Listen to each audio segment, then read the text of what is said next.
y'all doing? So I got something to share, and it has been a bit weighty in my spirit. And yesterday, just to give a backstory, yesterday morning as we were eating breakfast,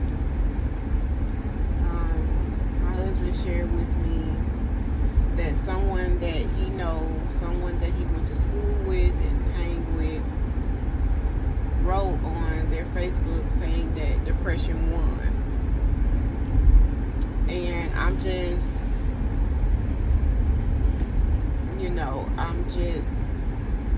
one of the ones that gets deeply concerned about issues like this. And me being who I am and having a relationship with God, I do always want to know what was that person's relationship with Christ. And for this moment here, I feel like my glasses look crooked, but for this situation, or this thing that my husband shared with me, that wasn't necessarily my first question, although it is important. But that wasn't the first thing that really popped up in my mind.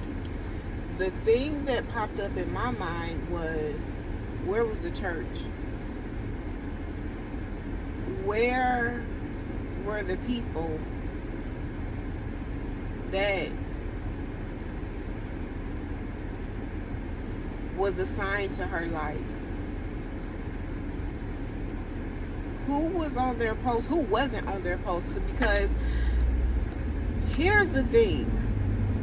I know God gives us free will, and I know people make their own decisions and stuff like that.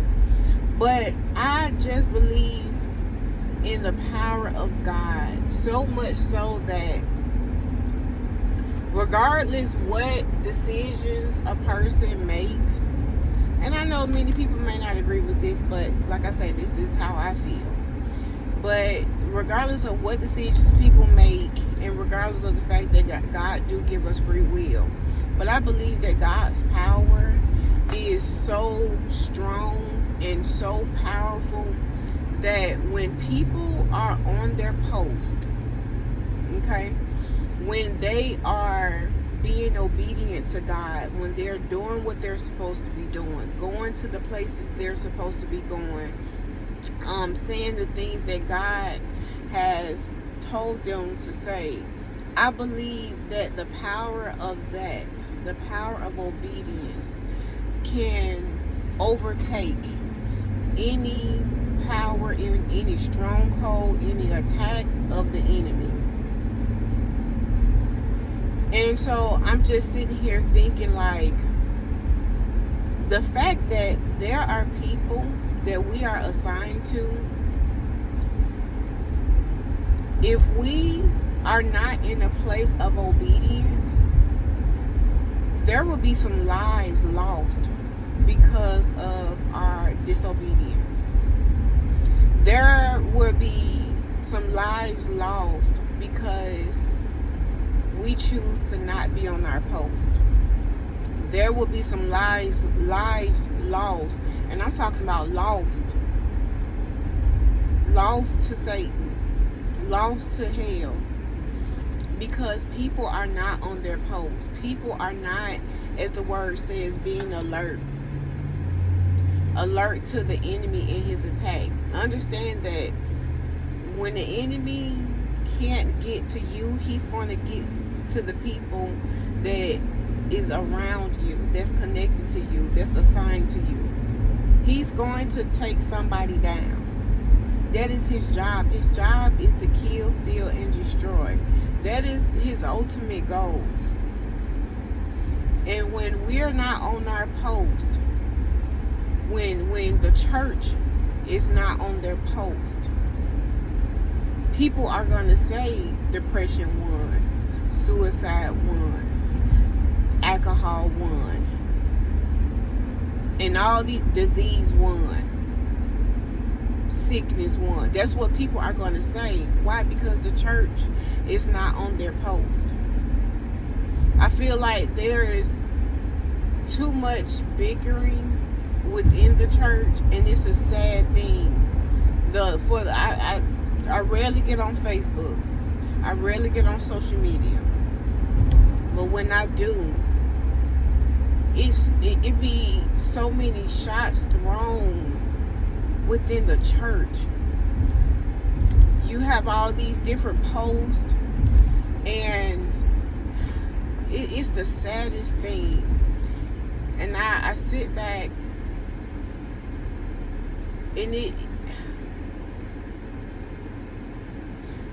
it seemed like in the days that we're living in, the church is enemies. Like, the church is its own enemy. And that's not supposed to be like that. Like, is the church really seeing and understanding who the real enemy is? It's not each other.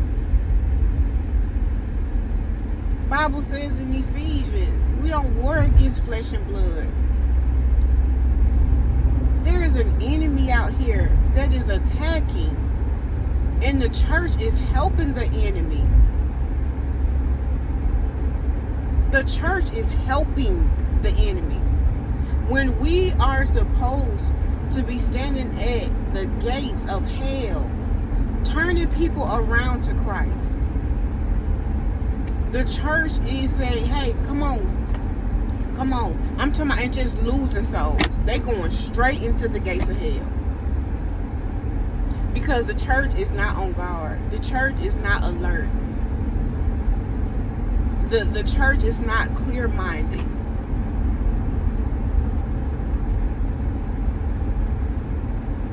People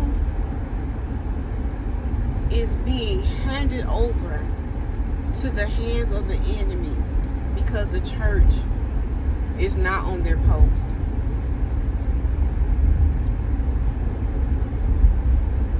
And just hearing about this young lady and how she felt like depression won. Though I did not know her, that did not matter. It was the fact that she was a child of God. She deserved to know Christ. And forgive me if I have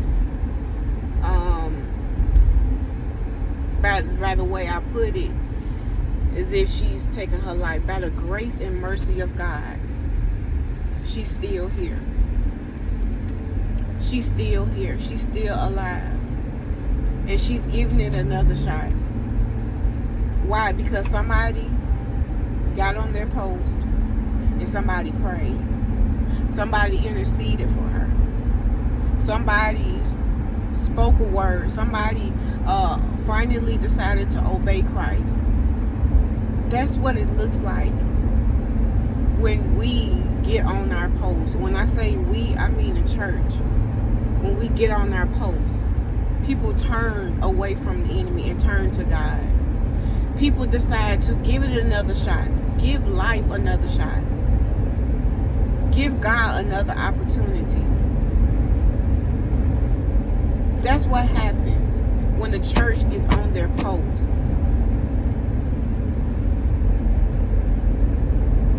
God has already won. We already have the victory. And there's so many lost souls out here that needs to know that, hey, victory is mine. I have the victory. The battle is already won. Depression don't win. God wins. Love wins. The love of God wins. The grace and mercy of God wins. Healing wins. Restoration wins. I pray that God continue to keep her mind, keep her heart. I pray that those that are near to her get on their post, stay on their post, and do whatever is necessary. It's not to say that because I don't know her, I don't have anything to do with her. No, because we can pray from afar. We still intercede for those that are afar. And if God leads me to speak a word to her, I will do so. But let us, the church, get on our post. The Bible says to be alert. Stay on your guard. Then it goes on to say that the enemy roams around like a roaring lion, seeking someone to devour, seeking someone to take out, to annihilate. That's not the plan of God for neither one of our lives. God wants us to live from a place of victory, not defeat. He don't want that for any one of us. Christ died so that we can live. He died so that we can live in Him and through Him. So I pray that this encourages someone to get on your post and stay on your post. If the enemy cannot get you, he's going to get someone near and dear to you. Stay on your guard. If God tells you to speak to somebody, do it. If God tells you to pray for somebody, do it. If God tells you to encourage somebody, do it. Whatever it is that God is telling you to do, He's already equipped us to do it. There's ministry in all of us. A video simple as this one here, we don't know, can turn somebody from hell.